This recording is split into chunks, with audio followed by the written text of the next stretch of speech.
오늘 우리에게 주신 하나님의 말씀은 신약성경 로마서 3장 21절부터 26절까지 말씀입니다. 허락하신 말씀을 봉독하겠습니다.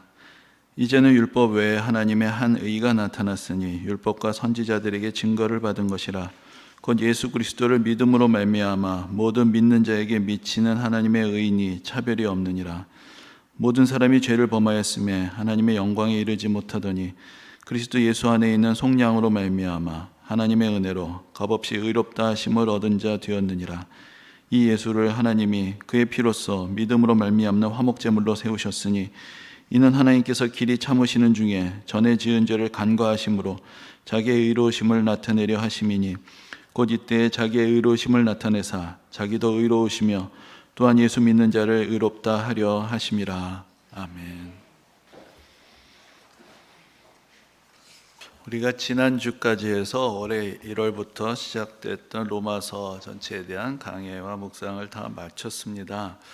그래서 좀 더 잘게 쪼개서 연말까지 딱 마쳤으면 좋았겠다는 생각이 좀 들기도 하지만 그 끊어지는 의미의 단락들이 있기 때문에 그걸 마음대로 조절하기는 좀 어려웠고, 그래서 하다 보니까 이제 11월 초에 마치게 되었는데 조금 아쉬워서 이제 12월에 오늘부터 3주는 그동안 여러 사실의 주제들을 다뤘는데 그 중에 중요한 거 3가지는 다시 한번 좀 정리하고 나가는 게 좋겠다 해서 이제 좀 정리하는 시간을 가져보려고 합니다.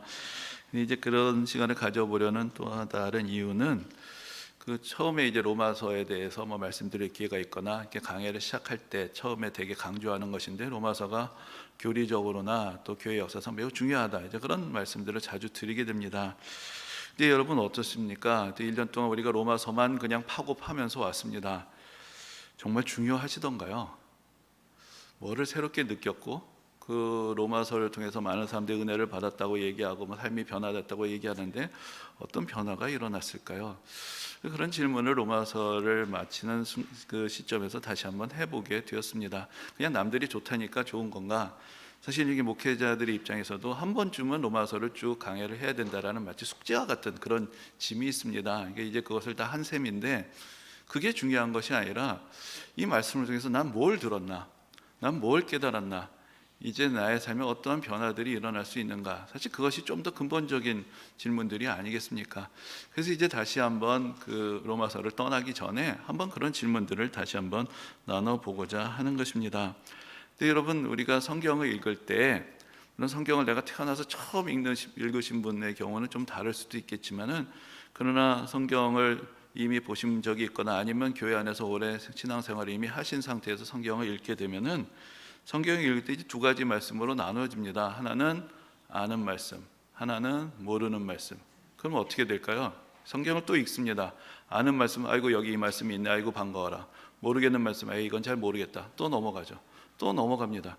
10번을 읽고 20번을 읽어도 아는 건 아는 것이고 모르는 것을 모르는 것입니다. 내가 이미 가지고 있는 어떤 성경에 대한 관점, 신앙에 대한 관점이 쉽게 잘 변하지를 않습니다.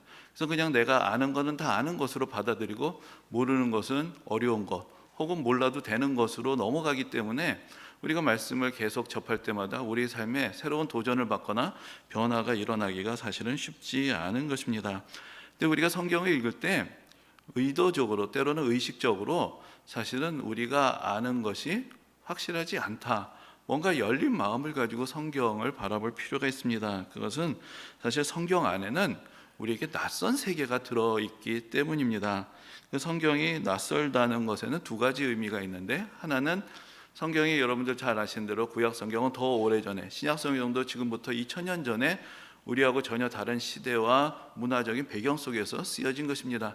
지금 우리 손에는 너무나 우리말로 잘 번역되어 있는, 마치 우리의 옛날 고전을 읽는 것 같은 그런 예스러운 말투로 번역되어 있는 성경을 읽어가면서 마치 우리가 이 세계하고 아주 익숙한 것 같지만, 사실 한꺼풀만 벗겨서 들어가 보면은 2000년 전의 지중해 세계라는 것은 사실은 우리 세계하고 소통되기 되게 어려운 여러 가지 전혀 다른 전제들 위에서 세워져 있었고 전혀 다른 문화적, 역사적인 배경을 가진 세계였습니다.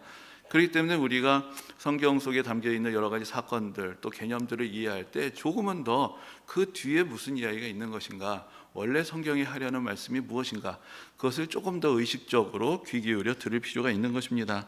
그런데 성경 안에는 또 다른 차원의 낯선 세계가 있습니다. 그것은 성경은 궁극적으로 하나님의 나라에 대해서 이야기하고 있기 때문에 그렇습니다. 우리는 인간 세상에서 살아갑니다. 이 안에서 우리도 여러 가지 경험을 하고 교류를 하고 살아가고, 우리가 형성해 놓은 이미 인간들과의 교제와 관계를 통해서 만들어 놓은 여러 가지 제법 근사한 개념들, 가치들이 있습니다. 그러나 성경 안에서 말씀하는 세계는 그런 인간들의 세계를 이야기하는 것이 아닙니다. 하나님의 말씀, 하나님의 기준, 하나님의 가치, 하나님께서 이루시는 뜻, 그것이 이루어지는 나라가 바로 하나님의 나라이기 때문에 우리가 성경을 읽을 때 성경의 가르침이 무엇을 의미하느냐라는 것은 우리가 가지고 있는 여러 가지 인간관계의 틀 안에서, 우리의 경험에서가 아니라 전혀 새로운 말씀으로 그것을 받아들일 수가 있어야 하는 것입니다. 여러분들 잘 아시는 대로 140년 전에 우리나라에 처음으로 복음이 전파됐을 때 많은 사람들은 성경을 펼쳐보고 놀랐습니다. 그 안에서는 우리가 당연하게 생각하고 있던 양반과 쌍놈의 구분이 없습니다. 심지어 임금도 그렇게 중요한 존재가 아닙니다. 하나님 앞에서 모든 인간이 평등하다는 소식을 그 안에서 처음 듣고 놀라고, 억압받던 사람들은 기쁨을 느끼고, 억압하던 사람들은 성경을 두려워하고 이 책을 읽지 못하게 하고 기독교 신앙이 전파되는 것을 박해했던 그런 역사를 우리는 알고 있습니다.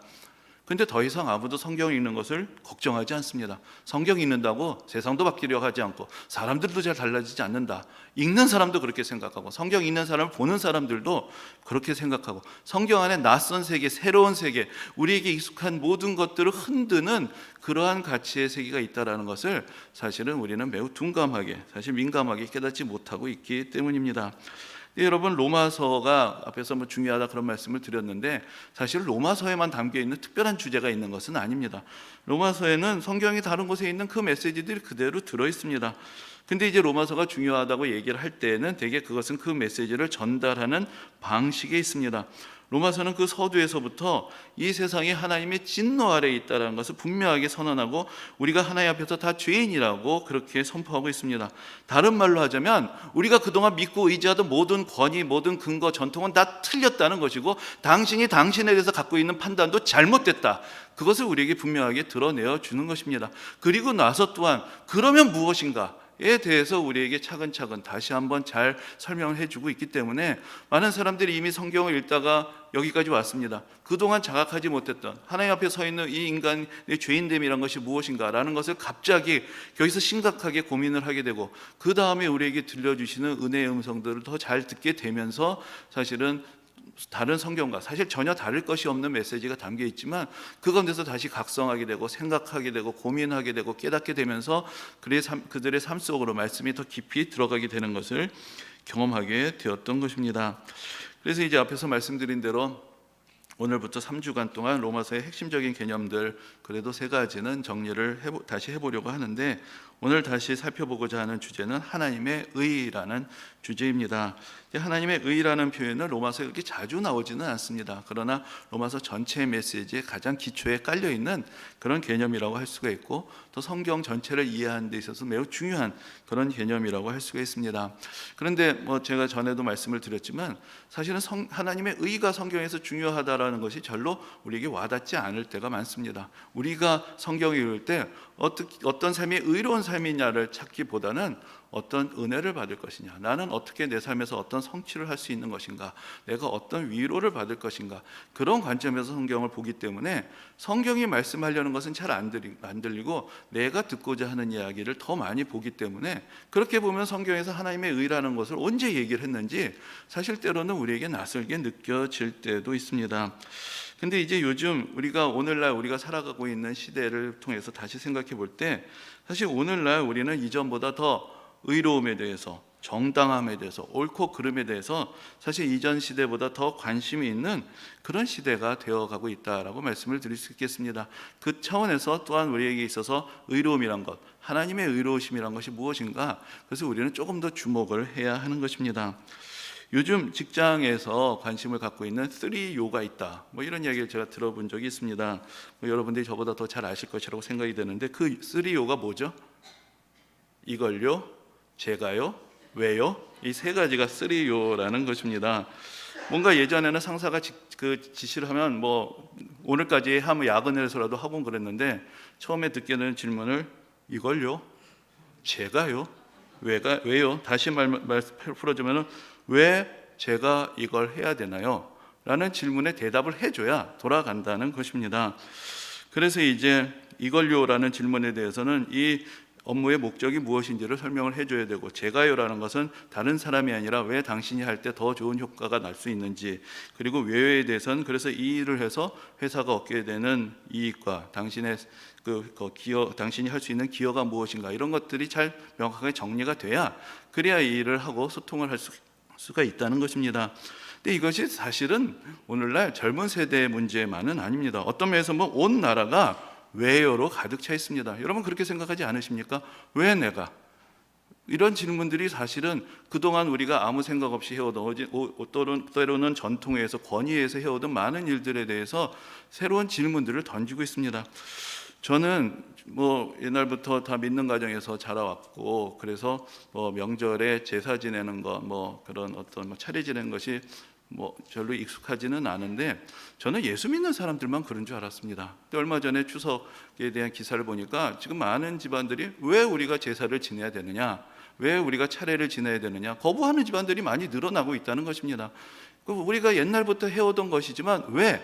라는 질문이 사실은 우리 사회 곳곳 각 계층 각 분야에서 사실 퍼져나가고 있는 것을 볼 수가 있습니다. 그 이유는 과거에 그런 질문에 우리가 그런 질문이 없었던 것이 아니라 우리의 선배들, 우리 조상들이 생각이 없어서가 아니라 질문을 했고 답을 주는 메커니즘이 있었는데 그것이 더 이상 통하지 않게 되었기 때문입니다. 옛날에는 그것이 소위 그 권위의 기준이 전통에 있었거나 가문에 있었거나 어떤 조직과 공동체 아니면 정부 여러 가지가 그 권위를 가지고 대답을 해줬습니다. 그것을 우리는 받아들였죠. 그런데 더 이상 우리에게 그런 대답을 주는 권위가 존재하지 않거나 우리가 인정하지 않게 되었기 때문에 우리는 수많은 외요의 세계 속에서 살아가고 있는 것입니다. 근데 이제 문제는 우리가 각각 자기가 옳다는 대로 생각할 수가 있을 것 같습니다. 그래서 지금 온 세상이 다 개인주의적으로 찢어지고 있습니다. 그런데 여기에 한 가지 문제가 있습니다. 개인의 기호에 대해서 이야기하자면 그것은 서로 다른 기준을 갖는 것이 당연합니다. 그러나 옳고 그름이라는 질문을 한다면 그것은 그 정의상 객관적인 기준을 요구하는 것입니다. 좋아요, 싫어요는 개인의 자유입니다. 하지만 옳고 그르다는 것은 나와 당신이 동의할 수 있는 기준이 있을 때에만 우리가 제기할 수 있는 그런 질문이 되는 것입니다. 우리가 마음대로 옳고 그름을 이야기할 수 없는 것은 사실 우리 스스로 부정할 수 없는 객관적인 질서 안에 우리가 살아가고 있기 때문입니다. 구체적으로 생각해 본다면 먼저 우리의 몸은 DNA라는 말로 표현할 수 있는 그러한 질서에서 규정이 되어 있습니다. 그런 생물학적인 근거를 우리가 떠날 수가 없습니다. 내가 나는 달라라고 이야기하지만 모든 인간의 육신의 구조는 그렇게 다르지 않고 그러한 객관적인 자연의 법칙에 의해서 규정이 되어 있습니다. 여러분, 그래서 우리가 요즘 다 건강에 관심이 많은데 무엇을 먹어야 하느냐? 내가 좋아하는 것과 먹어야 하는 것 차이는 차이가 있는 것이죠. 기호와 진리는 다른 것입니다. 내가 좋아하는 걸 내가 선택할 수 있습니다. 그러나 그것이 내 몸에 옳은 것이냐? 그것은 또 다른 질문이 되는 것이고 그것은 객관적인 질서 안에서 우리가 배워야 하는 것이지 내가 스스로 정의하고 우긴다고 될 수 있는 문제는 아닌 것입니다. 그래서 또 하나의 문제, 우리가 가지고 있는 육신이 이미 그러한 생물학적인 질서 안에 있을 뿐만 아니라 그 육신을 가지고 우리가 이 세상에 태어났을 때 이미 우리는 존재하던 세상 안으로 태어났습니다. 그러니까 내가 이 세상을 설계하고 내가 원하는 기준에 의해서 움직이고 있는 세상이 아닌 곳으로 우리가 태어나게 된 것입니다. 그래서 우리 안에 있는 육신의 어떤 생물학적인 근거나 우리가 살아가고 있는 객관적인 세계라는 것은 우리로 하여금 옳다 그르다라는 것을 내 마음대로 정의할 수만은 없다라는 분명한 한계를 우리에게 주어주는 것이고, 그러므로 우리는 이 세상의 가장 근본 질서가 무엇인가, 이 세상을 창조하신 분의 뜻이 무엇인가, 그것에 관심을 가져야 하는 것입니다. 그 사이에 어떤 권위도 우리는 거부할 수 있습니다.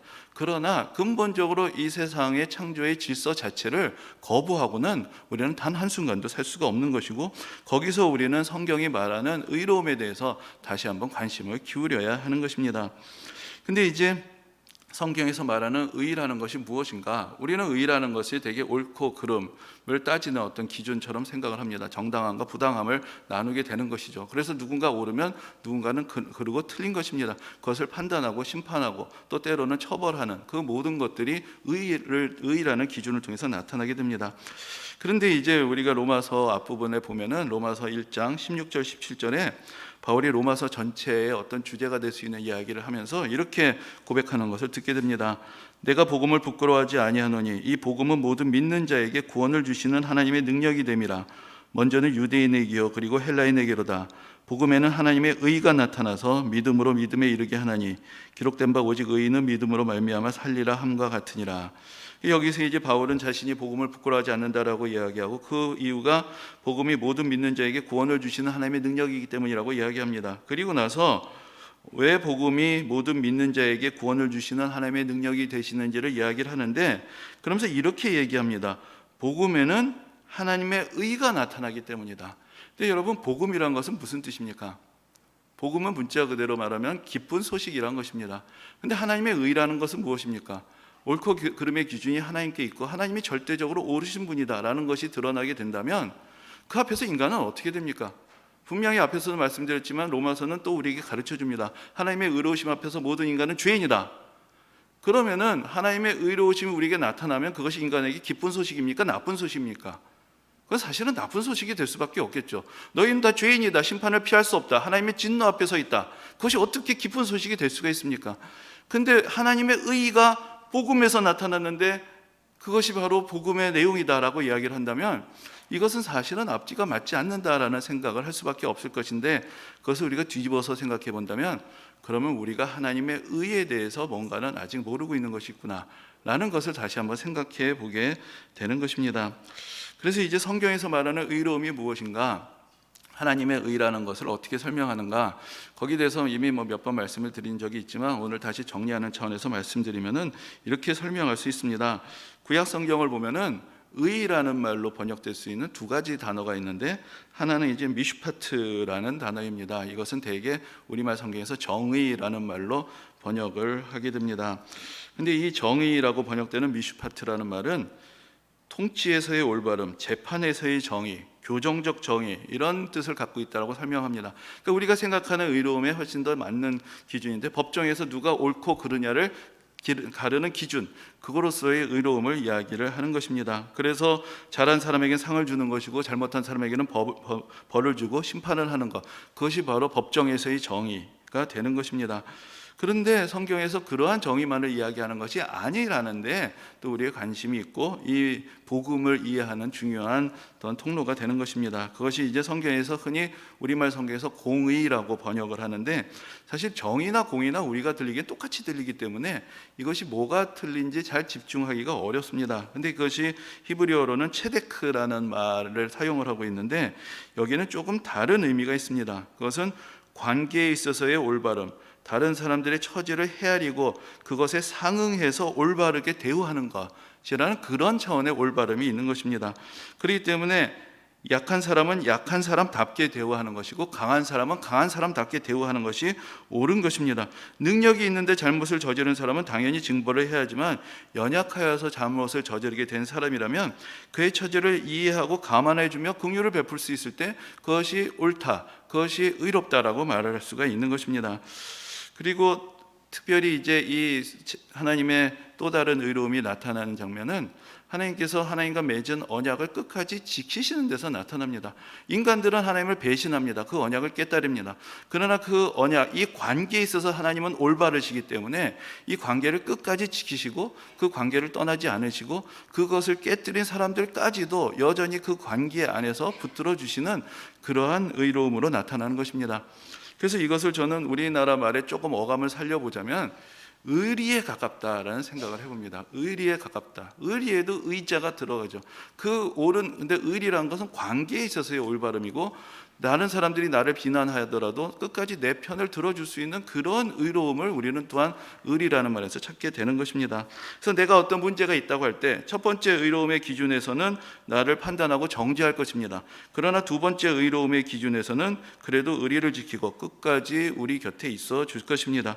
첫 번째 의로움은 이 세상의 불의에 대해서 진노하시고 심판하시는 의로움이라면, 두 번째 의로우심은 하나님께서 하나님의 백성들과 맺으신 언약을 끝까지 지키시는 신실함으로 창조주로서 이 세상을 돌보시고 회복시키시는 그 책임감 속에서 나타나는 올바름이 되는 것입니다. 하나님이 그러한 면에서 의로우신 분이시라는 것, 여기에서 우리는 복음의 근거를 또한 찾을 수가 있습니다.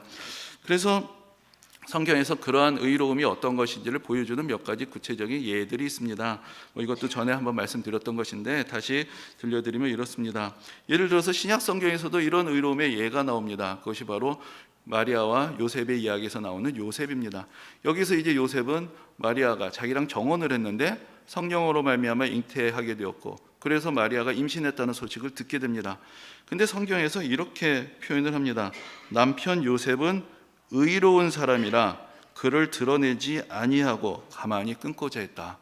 자, 만약에 이 의로움이 어떤 옳고 그름을 칼같이 가르는 의로움이라면 요셉은 여기서 분노할 것입니다. 어떻게 나를 배신할 수가 있는가? 이 약속을 깨뜨릴 수가 있는가? 그것을 드러내야 되고 마리아를 심판하고 정죄해야 요셉은 의로운 사람이 됩니다. 그렇지 않으면은 사실은 이것 의로움의 기준이 없는 사람이 되겠죠. 그런데 여기서 말하는 의로움은 마리아와 맺었던 관계를 생각하고 끝까지 자기의 신실함을 지킵니다. 분명히 이유가 있을 것이고 이해하려고 노력합니다. 물론 여기서 옳고 그름이 포기되지 않습니다.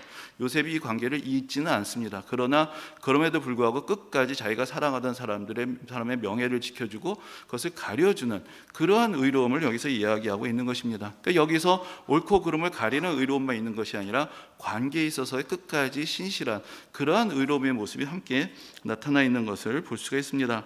또한 구약 성경의 신명기에 이 하나님 앞에서의 의로움이 무엇인가를 그 예를 들어 주시는 아주 중요한 대목이 있습니다. 그것이 바로 이제 전당을 잡아서 전당물을 잡고 돈을 빌려주는 그런 관계에서 나오는데, 이제 사람이 돈이 없으면 뭔가 이제 요즘도 전당포 같은 것이 있지만 옛날에도 자기가 가지고 있는 그래도 값이 나가는 것을 다른 사람에게 맡기고 대신 돈을 빌리게 되는 일들이 있었습니다. 그런데 지금 내가 가진 것이 전혀 없고 이제 갖고 있는 거 그 소중한 몇 가지뿐이 없는데 이것까지도 사실은 전당을 잡혀야 되는 사람의 처지라는 것은 상당히 서글플 것입니다. 그래서 성경에서 이렇게 이야기합니다. 자, 이제 두 사람이 계약을 맺었고 집에 갑니다. 그래서 이제 이 사람이 전당물을 가지고 나와야 되는데 이 사람이 머뭇거려요. 왜 머뭇거리겠습니까? 내가 이것까지 내줘야 되나? 사실 그 사람에서 여러 가지 사연이 있지 않겠습니까? 그때 그 사람의 집에 들어가지 말라는 것입니다. 더디다고 안 나온다고, 빨리 나오라고 계약했는데 내가 돈 주는데 왜 내 거 안 갖고 나오냐고 재촉하지 말고 밖에서 기다리라고, 그렇게 성경이 우리에게 친절하게 가르쳐 줍니다. 그리고 더 나아가서 그 전당물이 겉옷인 경우에 대해서 또 이야기를 하고 있는데, 그 겉옷일 경우에 그 당시 사람들은 겉옷 하나만은 그래도 좋은 옷으로 갖고 있었는데, 왜냐하면 그것이 일교차가 심할 때 밤에는 이렇게 덮고 잘 수 있는 이불의 역할도 할 수 있기 때문에 그래도 겉옷은 좀 돈 나가는 것을 가지고 있었습니다.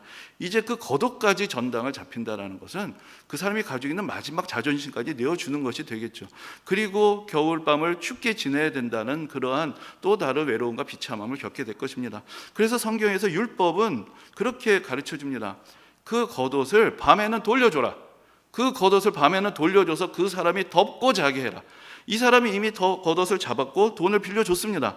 그러니까 이 옷에 대해서는 이 사람이 돈을 가져올 때까지 권리가 있죠.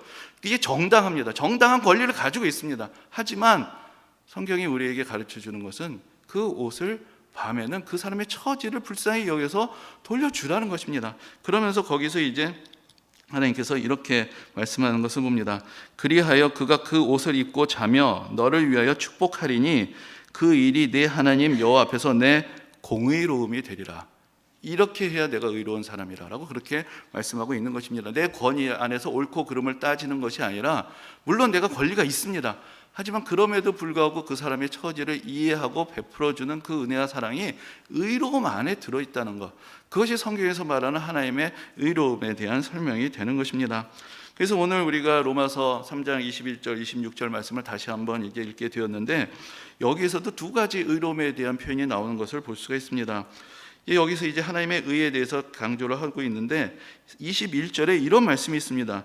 이제는 율법 외에 하나님의 한 의가 나타났으니라고 선언을 합니다. 이 율법이라는 것은 대부분 그 첫 번째 의, 그 하나님의 옳고 그름을 가리고 심판하시는 의를 대표할 것입니다. 근데 그것만이 의의 전부가 아니라는 것입니다. 율법 외에 또 다른 의가 있다라고 그렇게 가르쳐주고 있습니다. 이 의는 무엇이냐? 예수 그리스도를 믿음으로 말미암아 모든 믿는 자에게 미치는 하나님의 의라고 말씀합니다. 그래서 이 의로우심이 나타나면 우리가 어떻게 되느냐? 하나님의 은혜로 우리는 값없이 의롭다 하심을 얻게 된다라고 그렇게 말씀합니다. 그 의로우심으로 우리가 영원히 심판받고 저주를 받는 것이 아니라 이 율법 외에 있는 예수 그리스도를 통해서 나타나는 또 다른 의가 우리 불의한 죄인을 하나님 앞에서 의롭다 하심을 얻게 하는 그런 의로서 작용을 한다는 것입니다. 그래서 이제 이 두 가지 의를 좀 다르게 설명을 하면은, 하나는 하나님의 속성으로서의 의로움이라고 할 수 있습니다. 앞에서 말씀드린 대로 하나님의 의로우심은 한편으로는 옳고 그름을 분명하게 가르치는, 그래서 모든 인간이 그 앞에서 죄인이 될 수밖에 없는 하나님의 의로우심과 거룩하신 속성이 될 것입니다. 그리고 그 안에서 또한 우리에게 긍휼과 자비를 베푸시는 그런 하나님이 가지신 속성이 될 것입니다. 그런데 또 다른 차원의 의를 이야기할 수 있는데, 그것은 하나님이 우리에게 베풀어 주시는 의라는 차원에서 하나님의 의라는 말을 또한 해석을 할 수가 있는 것입니다. 그래서 이제 바울이 이야기하는 것처럼 하나님께서는 그 의로우심을 예수 그리스도를 믿음으로 말미암아 모든 믿는 자에게 미치게 하신다, 나누어 주신다, 베풀어 주신다, 그렇게 또한 설명을 하고 있습니다. 바로 이 하나님의 의로우심이란 것은 단지 모든 불의한 사람을 심판하시는 의로움만이 아닙니다. 죄인된 우리를 버리지 않으시고 하나님께서의 창조주로서의 신실하심을 끝까지 지키시고, 그래서 불의한 사람들의 삶을 하나님께서 친히 의롭게 회복시켜 주시는 그러한 의로우심이 되는 것입니다. 그래서 하나님의 의가 율법을 통해서 심판하시는 의만 있는 것이 아니라 우리에게 베풀어 주시는 의로우심, 우리를 의롭다고 하시고 우리를 의롭게 변화시켜 주시는 그러한 은혜로 나타난다는 것, 이것이 이제 마틴 루터가 종교개혁을 시작할 때 깨달았던 진리였던 것입니다. 여러분들 잘 아시는 대로 마틴 루터는 수도사로서 살아가면서 하나님의 의에 대한 생각 때문에 늘 두려움에 사로잡혀 있었습니다. 하나님의 의로우심을 생각할 때마다 자신은 죄인이란 것이 드러나고 어떻게 해서든지 하나님을 만족시켜야 되고, 그래서 심판에서 벗어나고자 노력을 하지만 그래도 여전히 자신의 죄에서 벗어날 수 없다라는 그런 절망감을 느낍니다. 그러다가 로마서를 읽으면서 하나님의 의로우심이 다른 이들을 정죄하고 심판하는 것으로 나타나는 것이 아니라 그 의로우심을 예수 그리스도를 통해서 나눠주심으로 나타난다는 것을 깨닫게 된 것입니다. 그래서 이제 루터가 전에도 인용해 드린 적이 있는데, 이제 나중에 그때 그의 깨달음에 대해서 이렇게 자기의 입술로 고백을 합니다. 바울의 로마서를 이해하려고 애쓰는 나에게 가장 큰 장애물은 하나님의 의였다. 이 의라는 말을 하나님은 의로운 분이요 따라서 불의한 사람들을 공정하게 처벌하신다는 뜻으로 받아들였기 때문이다. 그때 나의 상황으로 말하면 수도사로서는 털끝만치도 흠잡을 데 없었지만 하나님 앞에서는 여전히 마음이 괴로운 죄인이었기에 도무지 나의 공로로는 그분을 누그러뜨릴 자신이 없었다. 그러므로 나는 공정하고 성난 하나님을 사랑하지 않았으며 오히려 증오하고 그분에게 투덜댔다. 그러면서도 여전히 나는 바울을 붙잡고 늘어지면서 그 말에 무슨 뜻이 담겨 있는지를 계속 생각했다. 어느 날 나는 하나님의 의와 의는 믿음으로 말미암아 살리라는 말 사이에 관련이 있다는 것을 깨달았다. 그때 나는 하나님의 의란 하나님께서 은혜와 순수한 자비를 발휘하신 나머지 우리의 믿음을 보시고 우리를 죄가 없는 것을 취급하시는 그의 의라는 것을 터득했다. 그 순간 나는 새로 태어나서 활짝 열린 문을 통해 낙원에 이른 기분이었다. 성경 전체가 새로운 의미로 다가왔으며 전에는 하나님의 정의 때문에 내 속은 증오로 꽉 차 있었지만 이제는 그것이 이루 말할 수 없이 소중하게 되었고 더 큰 사랑을 불러일으켰다. 이렇게 표현을 하고 있습니다. 우리가 의롭게 되는 것이 의로운 신 하나님을 만족시켜서 되는 것이 아니고 하나님 앞에서 숨는 것도 아니고 하나님께서 계시지 않는다고 부정하는 데 있는 것도 아니라 예수 그리스도의 믿음으로 하나님께 더 가까이 나아가서 그 하나님의 의로우심을 얻게 됨으로 가능하게 된다는 것, 이것을 통해서 이제 우리가 의신칭이라고 부르는 그런 진리를 성경 안에서 루터가 다시 발견하게 된 것입니다. 그래서 우리가 앞에서도 말씀드렸지만 사실 오늘날 이 세상은 나는 옳다라는 소리로 가득합니다. 나는 옳고 다른 사람은 틀렸다라는 소리가 온 세상에 가득하고 있습니다. 이 그리스도인들이 이 시대에 어떻게 해야 되느냐? 사실 과거에는 무엇이 옳다라고 이야기하는 것은 대단한 용기가 필요했습니다. 그래서 많은 그리스도인들이 또한 오히려 그들의 용기를 가지고 무엇이 진리인지를 드러내었습니다. 근데 오늘날에는 수많은 사람들이 자기가 옳다라고 얘기하고 다른 사람이 틀렸다고 얘기하는 그런 혼란 속에서 우리는 살아가고 있습니다. 그때 그리스도인의 자세는 어디 있을까요? 우리가 같이 뛰어들어서 우리가 마치 다시 심판자가 된 것처럼 이 세상을 재단하면서 우리 눈에 마음에 들지 않은 것을 다 잘못했다 틀렸다라고 목소리 높여서 외치는 것, 그것이 하나님 앞에서 의롭다 하심을 받은 우리가 이 세상에 가지게 되는 태도가 되는 것일까요? 근데 여러분, 우리가 앞에서 살펴본 것처럼 하나님의 의로우심 앞에서 우리는 다 죄인입니다. 그런데 하나님께서 은혜를 베푸셔서 하나님의 의로우심을 우리에게 베풀어 주셔서 죄인된 우리를 하나님께서 의롭다고 여겨 주신 것입니다. 이제 우리가 세상을 향해 나갈 때 나는 마치 아무 흠 없는 사람처럼 어떤 절대적인 심판자의 자리에 서서 세상을 마구 판단하고 정죄할 수는 없습니다. 근데 하나님께서 이 세상을 향해서 가지시는 것은 하나님의 피조물로서 하나님의 책임을 다하시고 그 관계에서의 올바르심을 끝까지 지키시면서 그 안에 있는 연약한 자들을 부르셔서 의롭게 하시는 분으로 나타나시는 것입니다. 그렇다면 우리도 이 세상에서 어떻게 살아가야 할 것입니까? 나라가 잘못될 수도 있고 문제가 있을 수도 있습니다. 그것을 모르는 것이 아닙니다. 분명히 잘못된 것은 잘못된 것이고 우리 주위에 우리를 힘들게 하는 사람도 있고 문제가 있는 사람들도 있습니다. 잘못된 것은 잘못된 것입니다. 우리가 그것을 모르는 것이 아닙니다. 그러나 그럼에도 불구하고 우리로서 가져야 되는 첫 번째 자세는 끝까지 우리의 책임을 다하는 것입니다. 내가 해야 할 의무와 책임, 그 관계에 있어서의 나의 신실함을 끝까지 다하는 것입니다. 그리고 또한 내가 하나님의 긍휼하심의 대상이었듯이 이 세상 모두가 하나님의 은혜와 자비와 긍휼하심의 대상이라는 것을 깨닫게 해주는 것입니다. 그리고 하나님의 긍휼하심과 같이 우리도 세상을 향하여 긍휼의 메시지를, 위로의 메시지를, 자비의 메시지를 베풀 수 있어야 하는 것입니다. 우리는 의롭지 않지만 하나님의 은혜로 의롭게 되었습니다. 그리고 이 세상을 여전히 하나님께서는 심판받을 세상으로 가둬두지 않으시고 하나님의 은혜와 사랑으로 구원하기를 원하시고 그 가운데 우리를 부르셨습니다. 우리도 이 세상을 향하여 하나님의 사랑을 알려야 되고 하나님의 더 깊은 의로우심을 보여줘야 하고 그 신실하신 하나님이 여전히 이 세상을 붙들고 계시다는 것을 깨우쳐 줄 수 있어야 하고 그 가운데서 하나님의 은혜와 사랑이 우리를 통해서 전해줄 수 있는 그런 사랑의 도구로서 살아가야 하는 것입니다.